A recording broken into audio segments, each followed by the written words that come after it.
कमीत कमी रोज माणसानं कमीत कमी 10 मिनिट तरी काढले पाहिजेत. कशासाठी? देवाच्या भजनाकरिता. मी कायम सांगत असते, लोकांची निंदा करत बसण्यापेक्षा तेवढा वेळ जर आपण भगवान परमात्माचं भजन केलं तर आपला जीवनाचा उद्धार झाल्याशिवाय राहत नाही. पण अगोदरही सांगितलं, माणसाला चांगल्या गोष्टी शिकवाव्या लागतात, वाईट गोष्टी शिकवण्याची गरज पडत नाही.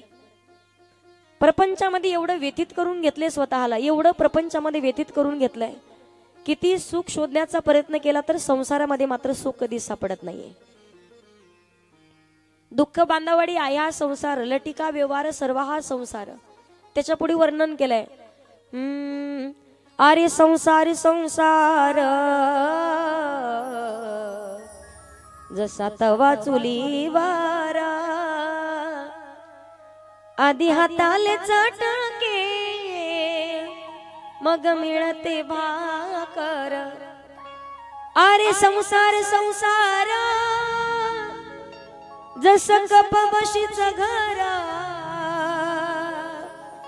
बशी बसे जागेवर कप हिंडे दारोदार. पहिला म्हणलं बशी शांत जागेवरती असते पहा, पण कपाची कायम दशा आहे. माझ्याकडे पहा ना, इकडं काय भानगड काम आहे. 2-4 महिला नवीन येऊन बसले की बाकीच्या अशा करतात.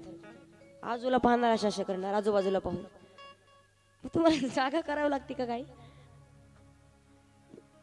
हा, प्रपंचामध्ये संसारामध्ये माता मौल्यांनो मला प्रश्नाचं उत्तर द्या.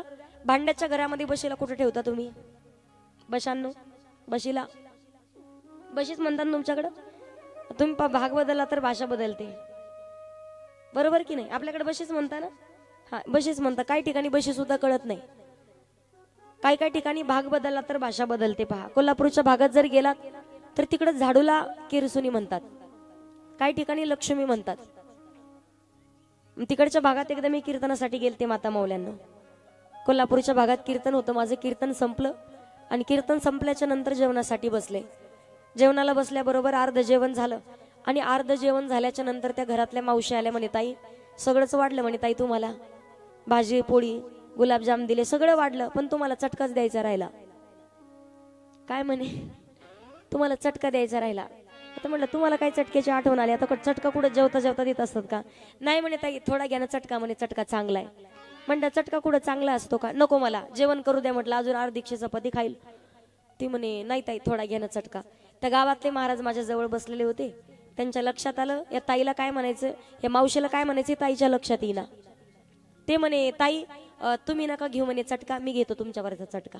आता म्हटलं चटका कुठे एकामेकावरचा घेत असतात का? ते म्हणे मावशी आणा मला चटका. मावशी घरात गेली आणि किचन मध्ये जाऊन मावशीने हिरव्या मिरच्याचा ठेचा घेऊन आली. ते पाहून माझ्या तोंडाला पाणी सुटलं. म्हटलं मावशी मला बी द्या आता थोडा चटका.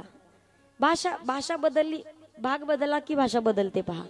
तिकडे तुम्ही जर नांदेडच्या भागात गेले का, तिकडे पुरुष मंडळीला सुद्धा लोक म्हणतात तुम्ही आल्या, तुम्ही आल्या. हा, तिकडं लातूरच्या भागात जर गेलात तर जेवलाव का म्हणतात, जेवलाव का, बस लाव की नाही, जेवलाव की नाही. प्रत्येक भाग बदलला तर भाषा बदलते. बशी कळते ना कुठे किती लांब आहे? 20 किलोमीटर अंतर आहे तुमचं माझं. बशी बशी चहा. आता मला सांगा भांड्याच्या घरात बशीला कुठे ठेवता? बशी फुटली की विषय संपला, पण कपाचा कान तुटला तरी सुट्टी. बशीला भांड्याच्या घरात ठेवतो, कपाला लटकते रे ना, त्याच्या कानाला लटकून ठेवावं लागतं. कपाची कायम दशा आहे पहा. सांगत असते प्रपंचात किती सुख शोधण्याचा प्रयत्न करा. बिना लग्नाचा माणूस तोपर्यंत 2 पाय. एकदा का लग्न झालं किती पाय झाले? किती पाय झाले? 4 पायाचं काय असतं? घरी गेल्यावर विचार करा. भानगड तशीची माणसाची. बस ओजीवण्याचं काम करतो आपण. परत पहिली संतान झाली मग किती पाय झाले? 4 आणि 2 6 पायाचं काय असतं? तू म्हणाला मी का पायच मोजत बसलो का? संतांनी वर्णन केलंय पहा. रोनू जुनू रे भ्रमरा भ्रमरा, सांडी तू अवगुणू रे भ्रमरा. भ्रमर माहिती आहे तुम्हाला? पावसाळ्याच्या दिवसात पहा निळ्या रंगाच्या फुलावरती तो एक भोंगा बसलेला असतो. लहान लेकरं त्याच्या पायाला दोरा बांधून ओढण्याचा खेळ खेळतात. माहितीये ना? त्याच्या पायाला बांधून ओढण्याचा खेळ खेळतात.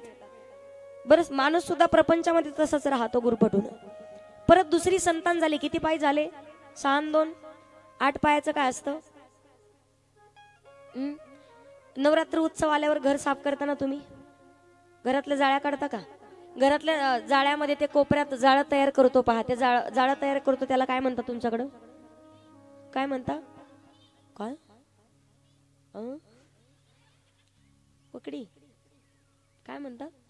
मकडी. बाप्पा, आता नवीन शब्द ऐकायला भेटला. काही ठिकाणी कोळी म्हणतात पहा, काही ठिकाणी कातीन म्हणतात. तुमच्याकडे काय म्हणता? मकडी. भटांकडून नवीन शब्द ऐकायला भेटला. घर साफ करताना पण तुम्ही घर साफ करता का नवरात्र उत्सवात? तुम्हाला कधी कधी सांगते मी, काही काही घर असे मोठ्याले असतात त्या घरात पाणी सुद्धा प्यावं वाटत नाही. मी अगोदरच सांगितलं, लक्ष्मी टिकून ठेवायची की नाही ठेवायची बाईच्या हातात आहे पहा. घरामध्ये दारिद्र्य येऊ नये असं वाटत असेल, घर कायम साफ असावं, घर कायम स्वच्छ असावं. एका टायमाला भोजन जर थोडं उशिरा केलं तरी चालतं, पण घर स्वच्छ असावं. लक्ष्मी टिकून राहते.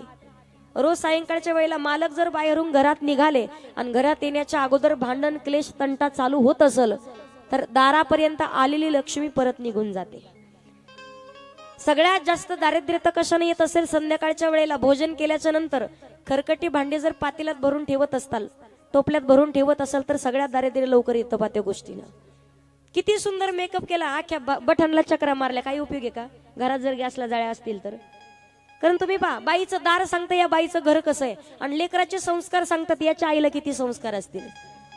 घरातली बाई संस्कारी असावी. घरातली बाई बिघडली तर संसाराचं वाटोळं व्हायला वेळ लागत. 4 प्रकारच्या माता मौल्या सांगितल्यात. महिला मंडळांचे 4 प्रकार. पहिली सांगकामी, दुसरी कानपाडी. गोपाल कृष्ण भगवान की जय.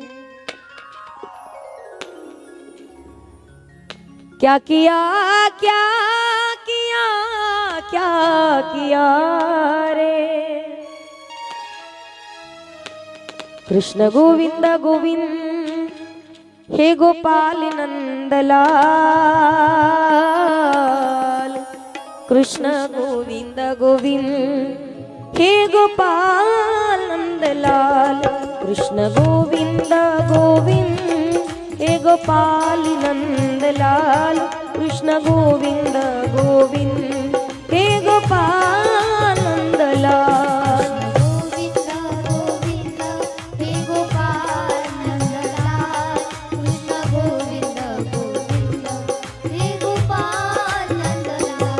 कृष्ण गोविंद गोविंद हे गोपाल नंदलाल. कृष्ण गोविंद गोविंद हे गोपाल नंदलाल. हे गोपाल नंदलाल गोपाल नंदलाल गोपाल नंदलाल. हे गोपाल नंदलाल हे गोपाल नंदलाल गोपाल नंदलाल गोपाल नंदलाल. हे गोपाल नंदलाल. कृष्ण गोविंद गोविंद हे गोपाल नंदलाल. कृष्ण गोविंद गोविंद हे गोपाल